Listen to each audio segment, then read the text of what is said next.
नमस्कार, आप देख रहे हैं आज तक। आपके साथ मैं हूं सईद अंसारी। स्वागत है आपका दस्तक में। कोरोना से देश का हाल बुरा है और इस पर भी देश की राजधानी दिल्ली का हाल और बुरा है। उप मुख्यमंत्री मनीष सिसोदिया ने आशंका जताई है कि दिल्ली में 31 जुलाई तक कोरोना मरीजों की तादाद 5.5 लाख तक पहुंच सकती है। इस बीच बीजेपी के नेता ज्योतिरादित्य सिंधिया और उनकी मां को कोरोना हो गया है, लेकिन राहत की बात यह है कि दिल्ली के मुख्यमंत्री अरविंद केजरीवाल की टेस्ट रिपोर्ट नेगेटिव आई है।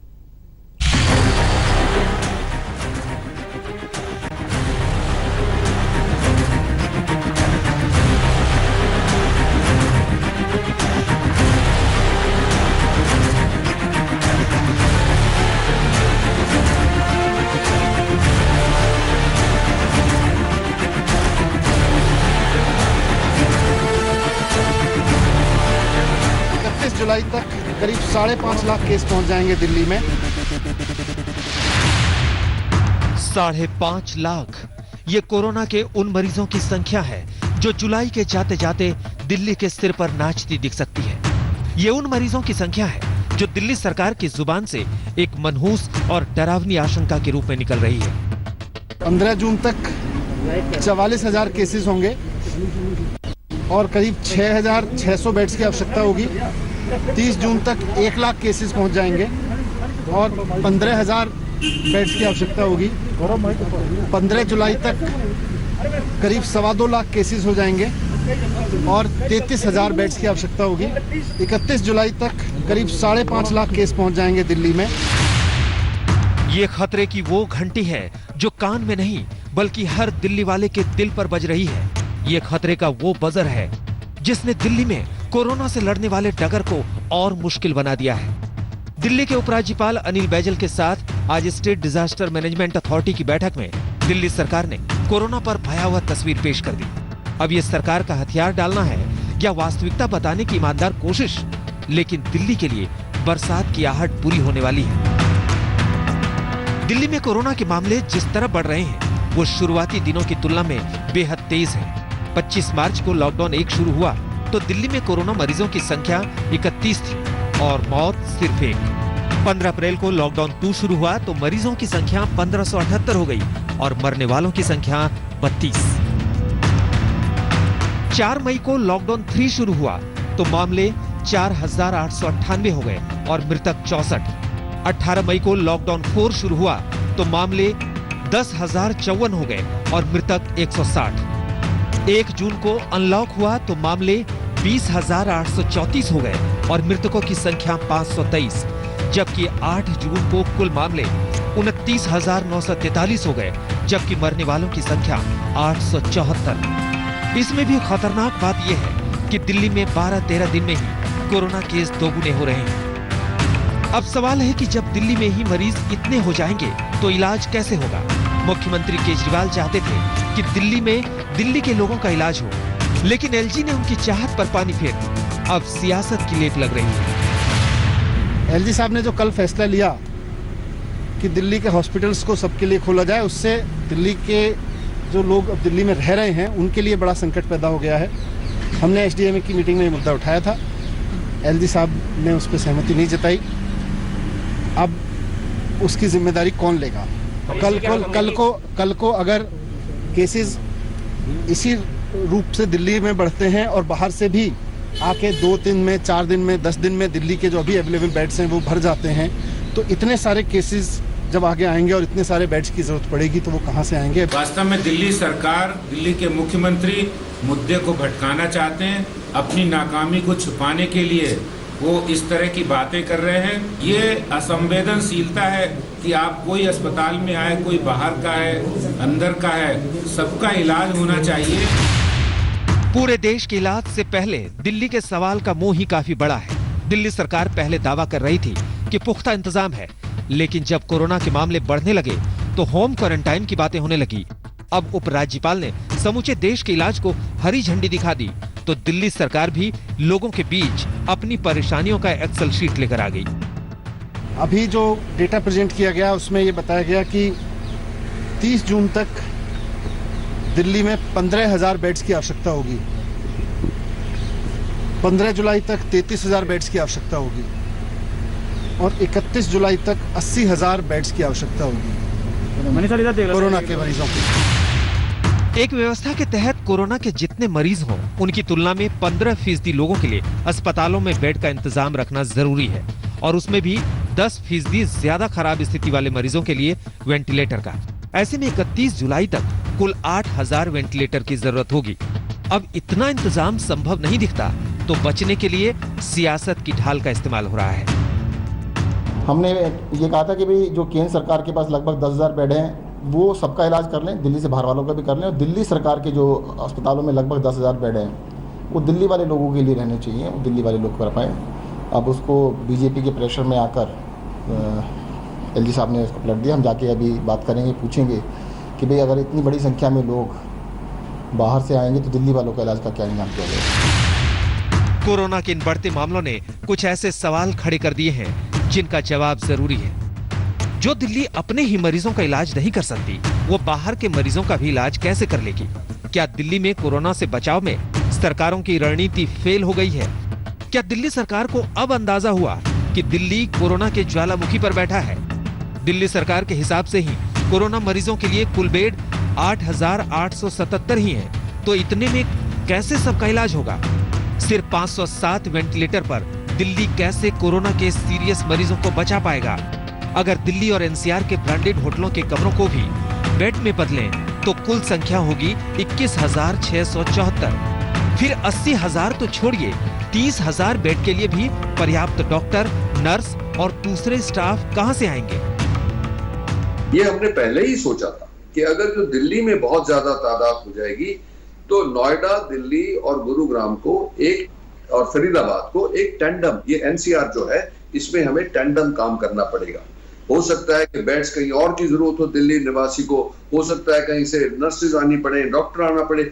ये हमने पहले ही बात करी थी, पर ये एक कमांड बन जाना चाहिए जो एनसीआर के लिए हो। दिल्ली का संकट जवाब मांग रहा है, लेकिन जवाब देने वाले एक दूसरे से सवाल कर रहे हैं। दिल्ली से पंकज जैन के साथ आज तक ब्यूरो। और दिल्ली के उप मुख्यमंत्री मनीष सिसोदिया से अब से बस थोड़ी ही देर पहले एक्सक्लूसिव बातचीत की है हमारे सहयोगी अंकित त्यागी ने। मनीष जी, बहुत बहुत शुक्रिया आपका हमसे बात करने के लिए। जून 15 तक आपने कहा कि 44,000 केस होंगे और हमें 6,600 बेड चाहिए होंगे। जून 30 तक 1 लाख केस, 15,000 बेड। जुलाई 15 तक 2.5 लाख केस, 33,000 बेड। और जुलाई 31 तक 5.5 लाख केस और 80,000 बेड। दिल्ली में इस समय करीब 9,000 बेड की तैयारी है। कैसे तैयार करेगी सरकार? इतने बड़े प्रोजेक्शन को लेकर डरा दिया है आपने सबको? नहीं, देखिए, मैं डराने की कोशिश नहीं कर रहा हूँ। मेरे सिर्फ आज जो एसडीएमए की मीटिंग हुई उसमें कुछ डेटा हमारे सामने रखा गया और जो एक्सपर्ट्स हैं, जो ऑफिसर्स की टीम है, उन्होंने पूरा आकलन करके कि अभी तक दिल्ली में जिस स्पीड से कोरोना के केस सामने आए हैं उसमें हर 12-13 दिन में ये आंकड़ा डबल हो जा रहा है। आज की तारीख में करीब 30,000 केसेस हैं। 30 जून तक होते होते ये 1 लाख केसेस हो जाएंगे, जो 15 जुलाई तक अगर इसी स्पीड से बढ़ता है, अगर ये स्पीड बढ़ती है, और जैसे कि हमें आशंका है कि अब जबकि लॉकडाउन खुला है और पूरे देश भर से भी अगर लोगों के यहाँ आके, दिल्ली में आके अस्पतालों में भर्ती होंगे, उनके टेस्ट होंगे, तो वो भी होगा। उसके लिए भी हमें मेंटली प्रिपेयर रहना चाहिए कि अगर अभी तक के रेट पे बढ़ेंगे तो ये आंकड़े हैं कि 30 जून तक 1 लाख केस हो जाएंगे और 15 जुलाई तक फिर वो लगभग 2.25 लाख हो जाएंगे। 31 जुलाई तक लगभग 5.5 लाख केसेस हो चुके होंगे। मनीष जी, दिल्ली का कंपैरिजन जो हो रहा है वो मुंबई से हो रहा है। मुंबई में ऑलरेडी 50,000 केसेस हो चुके हैं और दिल्ली में भी लगातार केस बढ़ते जा रहे हैं। मुंबई में तैयारी अगर आप देखें तो फील्ड हॉस्पिटल आपको दिखाई पड़ रहे हैं। आपको अगर मुंबई में आप देखें तो जो सरकार है वो बड़े बड़े स्टेडियम को आइसोलेशन वार्ड्स और हॉस्पिटल, टेम्पररी हॉस्पिटल में डेवलप कर रही है। दिल्ली में इस तरीके से तैयारी अभी नहीं दिख पा रही है। तो क्या अभी हम ये मान के चलें कि दिल्ली अभी उस स्टेज में पहुंचा नहीं है? अभी उस स्थिति में आपकी तैयारी जो बड़े बड़े स्टेडियम है उसको लेकर कन्वर्ट करने की नहीं है? अंकित, देखो, हमें इसकी ग्रेविटी को समझना पड़ेगा। दुनिया की सबसे best of the best health models जो डेवलप्ड कंट्रीज के थे, वो भी कहीं ना कहीं इस बीमारी के सामने छोटे पड़ते देखे हैं। हमने ये भी देखा है कि किस तरह से अमेरिका, यूरोप की पूरी हेल्थ व्यवस्था चरमराई थी। हमने मुंबई के मॉडल से भी समझा है, इसीलिए एक नया मॉडल भी हमने यहाँ विकसित किया, क्योंकि मुंबई से सीख लेते हुए और बाकी शहरों से सीख लेते हुए कि हमने यहाँ होटल्स पे भी ध्यान दिया, क्योंकि जब आप फील्ड हॉस्पिटल बनाने के लिए पहले स्टेज पे जाते हैं तो वहाँ आपको बहुत तरह के टॉयलेट्स से लेकर तमाम चीज़ों की जरूरत पड़ती है। उतने ही बेड्स हम होटल्स में ले रहे हैं जहाँ की पहले से टॉयलेट्स मौजूद हैं, जहाँ की पहले से रूम, गद्दे, बेड वगैरह मौजूद हैं, सिर्फ ऑक्सीजन सिलेंडर लगाने की वहाँ जरूरत पड़ेगी। तो उतने बेड्स की व्यवस्था हम बड़े होटल्स में कर रहे हैं। उसके इसीलिए मुख्यमंत्री जी ने कहा था कि हम प्राइवेट हॉस्पिटल्स, होटल्स, इस सब के साथ में संख्या को आगे बढ़ाएंगे। और जो आपने फील्ड का कहा, फील्ड में भी बेड्स बढ़ाए जाएंगे। भारत सरकार ने भी कहा है कि रेलवे में हमने व्यवस्था की है, उस व्यवस्था को भी हम उपयोग करेंगे। तो जो जहां तक भी इसको स्ट्रेच किया जा सकता है, फील्ड में लेके, होटल्स में लेके, प्राइवेट हॉस्पिटल में लेके, हम उसकी पूरी लिमिट को स्ट्रेच करेंगे। लेकिन हमें देखना भी पड़ेगा कि दिल्ली में जिस स्पीड से आंकड़े बढ़ रहे हैं वो आने वाले समय में कितनी जरूरत हमें पड़ सकती है, वो हम देख रहे हैं। आपकी जो कैलकुलेशन थी वो तो दिल्ली के लोगों के लिए थी। आपने इसीलिए कहा कि दिल्ली के जो अस्पताल हैं उन्हें दिल्ली के लोगों के लिए रिजर्व कर देना चाहिए। अब कैलकुलेशन कैसे करेंगे आप, जब बाहर के एलजी साहब ने आपका डिसीजन ओवरटर्न कर दिया, उन्होंने कहा बाहर के लोग भी आने दीजिए, तो कैलकुलेशन किस तरीके से करेंगे दिल्ली में आने वाले पेशेंट्स के लिए? नहीं, कैलकुलेशन अब गड़बड़ाएगी, इसीलिए हमने कल ऑब्जेक्शन भी किया था इस पे। आज मैंने एसडीएमए की मीटिंग में भी एलजी साहब से भी पूछा था कि भाई जब आपने कैबिनेट के इस मैनेजमेंट, क्योंकि ये कुल मिला के बेड मैनेजमेंट ही था हमारा, इस मैनेजमेंट को खारिज किया है, तो कहीं ना कहीं आपने भी कुछ आकलन किया होगा। क्योंकि हमारे जो पुराना रिकॉर्ड है नॉर्मल टाइम का, दिल्ली से बाहर से करीब 50% पेशेंट सरकारी अस्पतालों में और 70% बड़े प्राइवेट अस्पतालों में लोग आते रहे हैं। तो आपका आकलन क्या है? तो अभी इंसिडेंटली उन्होंने मुझे बताया कि इस तरह का उन्होंने आकलन नहीं किया है, पर अब जब फैसला लिया है तो उस पर काम करेंगे। हम इससे डरे नहीं है। अगर इससे भी ज्यादा बढ़ेगी, इससे भी ज्यादा जरूरत पड़ेगी, तो सरकार पूरी ताकत लगा के अपनी मैक्सिमम स्ट्रेंथ तक इस पूरी मेडिकल फैसिलिटी को लेके जाएगी, ये मैं कह रहा हूं। पर साथ साथ ये भी कह रहा हूं कि हमें ये सीखना पड़ेगा कोरोना के अभी तक के स्प्रेड से, कि इस महामारी से कोई भी सरकारी, कोई भी देश का मेडिकल सिस्टम कहीं भी, वो हमने न्यूयॉर्क का भी देखा, हमने इटली का भी देखा, हमने चाइना का भी देखा है, हमने दिल्ली का देख रहे हैं, मुंबई का देख रहे हैं, भारत का बहुत बड़ी है। इसमें चूक होंगी, इसमें कुछ 100% कोई गारंटी लेके नहीं कह सकता कि आज के बाद हम ये कह रहे हैं। तो हम भी अपनी पूरी कोशिश से, जी जान से इसको करेंगे कि कहीं कोई कमी रह ना जाए। दिल्ली के डिप्टी सीएम मनीष सिसोदिया की आशंका एक बहुत बड़े खतरे की घंटी है। इस बीच दिल्ली के स्वास्थ्य मंत्री सत्येंद्र जैन ने कहा है कि 50% मरीजों का सोर्स पता नहीं चल पा रहा है, यानी कम्युनिटी स्प्रेड का खतरा बढ़ गया है।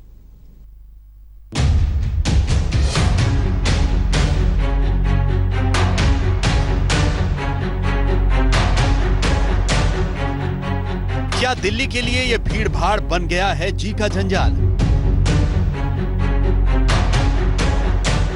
क्या दिल्ली में शुरू हो चुका है कम्युनिटी स्प्रेड?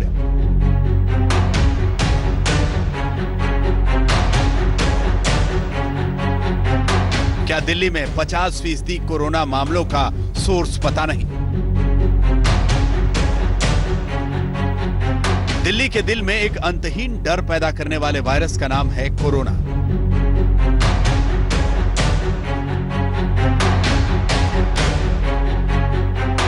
जितने मरीज अभी हैं वही संभाले नहीं जा रहे, ऊपर से कम्युनिटी स्प्रेड जैसे हालात को बताने में दिल्ली सरकार की भी हलक सूखने लगता है। मैंने तो आपको बता दिया कि एपिडेमियोलॉजी के अंदर 4 स्टेजेस होती है। 3rd स्टेज होती है कम्युनिटी स्प्रेड। कम्युनिटी स्प्रेड तब कहा जाता है जब उस आदमी को इन्फेक्शन कहाँ से मिला है उसको नहीं पता होता। और ऐसा एक केस नहीं है, ऐसे बहुत सारे केस हैं, लगभग आधे केस ऐसे आ रहे हैं जिनको नहीं पता लगता कि उसको ये इन्फेक्शन कहाँ से हुआ। कम्युनिटी स्प्रेड पर भारत सरकार के अधिकारीगण भी आए हुए थे। उनका कहना था कि अभी दिल्ली में कम्युनिटी स्प्रेड की स्थिति नहीं है, इसलिए अभी उस पर चर्चा की जरूरत नहीं है। दिल्ली सरकार ने कोरोना के कम्युनिटी स्प्रेड की आशंका को खड़ा कर दिया, लेकिन लगे हाथ ये भी कह दिया कि मानेंगे तभी जब केंद्र सरकार इसका ऐलान करेगी। कम्युनिटी स्प्रेड किसे कहते हैं? जब आपको कुछ लोग ऐसे मिलने स्टार्ट हो जाएं जिनका सोर्स ना पता लग रहा हो। अब कुछ नहीं है, ऐसे बहुत सारे लोग हैं जिनका सोर्स नहीं पता लग रहा कि उसको ये बीमारी कहाँ से मिली है। अब वो तो केंद्र सरकार मानेगी तभी होगा। अब हम आपको विस्तार से बताते हैं कि कोरोना में कम्युनिटी स्प्रेड होता क्या है। कम्युनिटी स्प्रेड तब माना जाता है जब इन्फेक्शन के सोर्स का पता ना लग सके, यानी ये पता ना लग सके कि किसी शख्स को किससे इन्फेक्शन हुआ है। संभव है कि वो कैरियर किसी ऐसे व्यक्ति के संपर्क में आया हो जो मूल रूप से प्रभावित कम्युनिटी से था। जैसे भारत में कम्युनिटी स्प्रेड का मतलब यह है कि विदेश से लौटे लोगों और उससे संपर्क में आए व्यक्तियों के कांटेक्ट में न आने वाले भी इन्फेक्टेड हो रहे हों। खासकर हॉटस्पॉट वाले इलाकों में इसकी गुंजाइश और खतरे दोनों बड़े हैं। अगर हम पूरे देश की बात करें तो देश के ज्यादातर हिस्से ऐसे हैं जहां पे हम देख रहे हैं केसेस इतने बढ़ नहीं रहे और कुछ हद तक कम भी हो रहे हैं। तो हम पूरे देश की बात करें तो देश में तो कम्युनिटी ट्रांसमिशन नहीं हो रहा है। लेकिन अगर हम कंटेनमेंट जोन की बात करें, चाहे वो दिल्ली हो चाहे मुंबई हो, वहां पे लोकल कम्युनिटी ट्रांसमिशन या लोकल स्प्रेड होने के चांसेस हैं, क्योंकि तभी वहां पे इतने केस बढ़ रहे हैं, क्योंकि वहां पे एकदम जो है लोकल स्प्रेड हो सकता है। और मेरा ये मानना है कि इसीलिए हमें वहां पर ज्यादा फोकस करने की जरूरत है। केस फाइंडिंग, कंटेनमेंट, आइसोलेशन और टेस्टिंग यहाँ पे और ज्यादा जरूरी हो जाता है।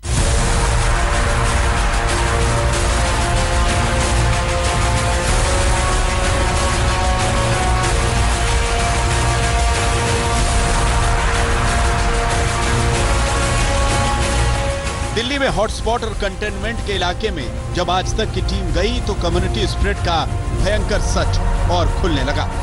कंटेनमेंट जोन बनाया गया है, काफी दिन से इसको बंद कर रखा है, आवागमन के सारे रास्ते बंद कर रखे हैं। और भी कई ऐसी जगह हैं जो भी सरकार उसे उजागर नहीं कर रही या बता नहीं पा रही। मैं बताता हूँ, सरकार का ये काम है कि दिल्ली सरकार केवल एक स्टिकर सा लगा देती है और जो पेशेंट निकलता उसको कहते हैं घर में रहिए। उसके बाद कोई देख रेख नहीं, कोई कुछ नहीं है। केवल ये स्प्रेड हो चुका हुआ है। कम्युनिटी ट्रांसमिशन जो कहते थे कि होगा वो हो चुका हुआ है। दिल्ली में आने वाली स्थिति और भयावह होगी, इसके लिए सावधान रहना चाहिए दिल्ली सरकार को। दिल्ली में आलम यह है कि जितनी टेस्टिंग हो रही है उनमें 1/4 से ज्यादा लोग कोरोना के मरीज निकल रहे हैं। ऐसे में जुलाई के आखिरी तक 5.5 लाख केस होते हैं, तो उससे दिल्ली की खतरनाक स्थिति का आप अंदाजा लगा सकते हैं। चिराग गोठी के साथ पंकज जैन, दिल्ली आज तक। वैसे तो दिल्ली की तुलना में मुंबई अभी कोरोना के मरीजों और मौत के मामले में काफी आगे है, लेकिन दिल्ली में बहुत तेजी से कोरोना के केस बढ़ रहे हैं। और अगर दिल्ली में कोरोना की यही रफ्तार रही तो जल्द ही दिल्ली मुंबई को पीछे छोड़ देगी।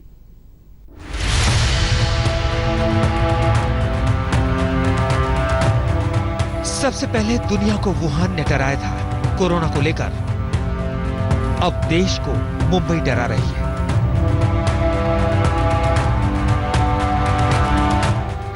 आज चीन का वुहान कोरोना से बहुत आगे निकल गया, लेकिन देश में महाराष्ट्र और महाराष्ट्र में मुंबई है कि सारे रिकॉर्ड टूटते जा रहे हैं।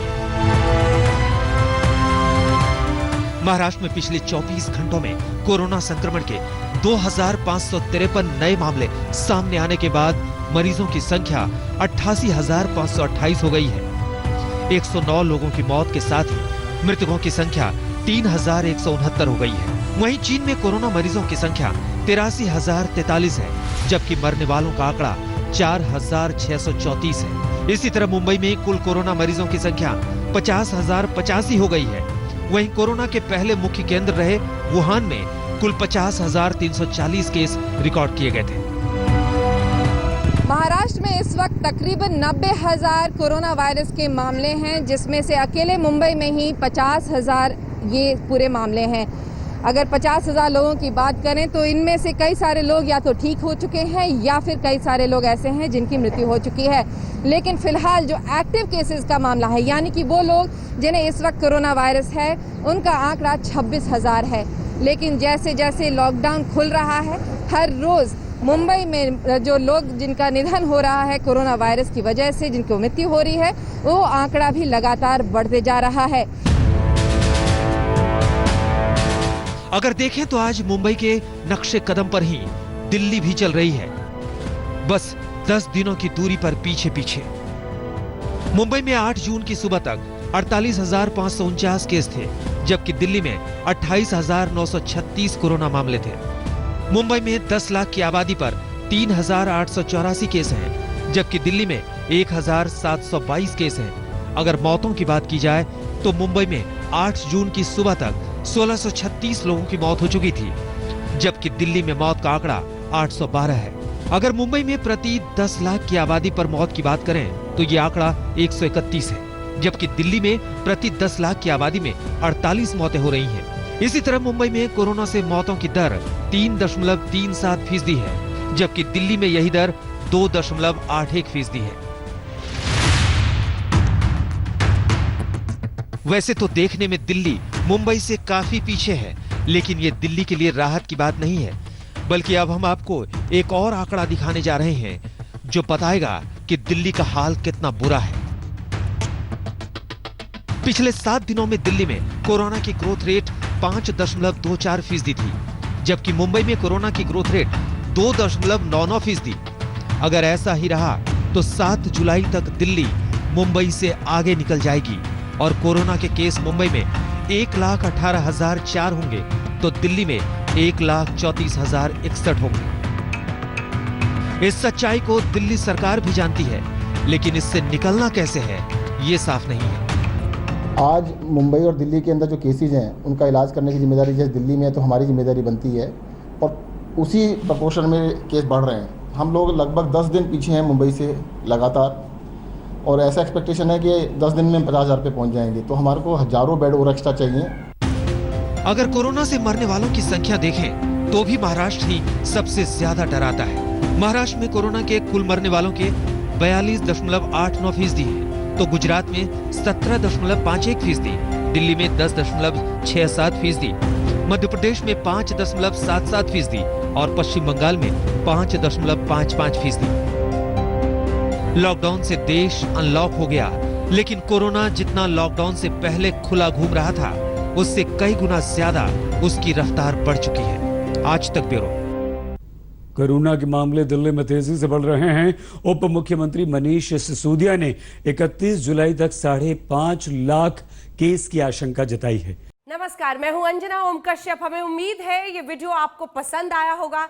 लेटेस्ट खबरों के लिए यूं ही देखते रहिए आज तक, और इस वीडियो के पसंद आने पर लाइक, शेयर एंड सब्सक्राइब करना ना भूलें।